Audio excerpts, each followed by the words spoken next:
Bonjour, ici Michel pour Ciné Techno, et aujourd'hui je vous parle du film Child's Play de Lars Kjellberg, sorti en salle le 21 juin 2019 et mettant en vedette Aubrey Plaza, Mark Hamill et Gabriel Bateman. Une mère vit dans une relative pauvreté avec son fils adolescent. L'occasion se présente pour elle de mettre gratuitement la main sur une poupée Buddy, une poupée intelligente qui peut se connecter à tous les appareils de la maison. Cependant, le nouveau jouet est défectueux et va commencer à agir violemment avec l'entourage d'Andy. Il est probablement important de rappeler que le film est une réadaptation du premier et non pas une suite. Le film commence sur une publicité expliquant un peu ce que Buddy est en mesure de faire, procédé assez intelligent qui permet de mettre en place dès le départ les nouvelles capacités de Chucky.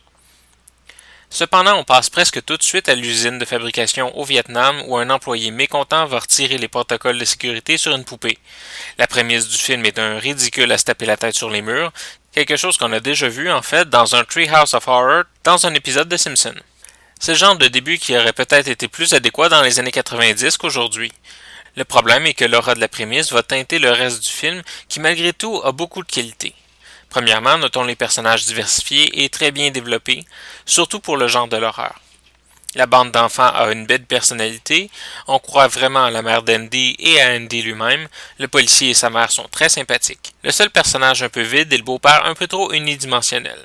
Et c'est assez dommage vu que ça le fait sortir d'un lot de personnages intéressants. Évidemment, les personnages bien construits ne sont pas grand-chose sans acteurs de talent, et le film en est assez rempli. Tous les acteurs du film jouent avec une belle profondeur, et Mark Hamill est parfait dans le rôle de Chucky. La poupée est selon moi malheureusement ratée. Visuellement inquiétante dès le départ alors qu'il devrait s'agir d'un appareil destiné aux enfants, on se rappelle que la poupée du premier n'est peut-être pas très belle, mais elle n'a pas l'air inutilement menaçante dès le départ. Une partie d'angoisse venant du changement d'expression faciale et le reste de la cinématographie, comme on a pu voir dans le sixième film, Curse of Chucky.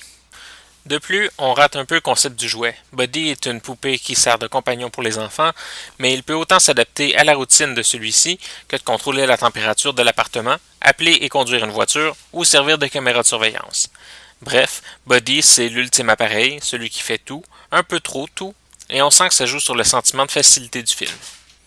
La cinématographie du film est très réussie, il ne s'agit pas d'un grand film plein d'audace, mais clairement on a mis de l'effort sur la qualité des images présentées. Le scénario est tout de même assez bien pensé, même s'il souffre énormément de sa prémisse, et on exploite assez bien, quoique pas assez, la vision de l'entourage qui commence à soupçonner qu'Andy est en fait un enfant très troublé. Les scènes de meurtre sont assez bien tournées, à l'image de beaucoup de films de Chucky, c'est-à-dire sans grande tension dramatique, mais avec une espèce d'exaltation gore, des rebondissements improbables et un humour à moitié assumé. Les fans de Chucky y trouveront leur compte.